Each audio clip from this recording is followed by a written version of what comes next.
guys. So former Big Brother housemate Pere, the general, has decided to bring his cinema movie, that's the Silent Intruder, to YouTube. Some people are finding this funny because why would you bring a cinema movie to YouTube? Is it that it flopped or what? I mean, when he released the movie, he made a whopping 200 million, which is good for a first project like that. Some people are saying, oh, it flopped and all that, but he's a businessman, and if he's going to get money from YouTube, which actually pays very well, if he's going to get money from YouTube from that project, why not? I mean, it's a win-win for him. Make money from the cinema and make money from YouTube.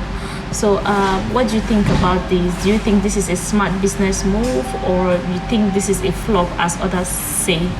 Kindly share your thoughts, comments, like and subscribe to our channel. We have this and lots more.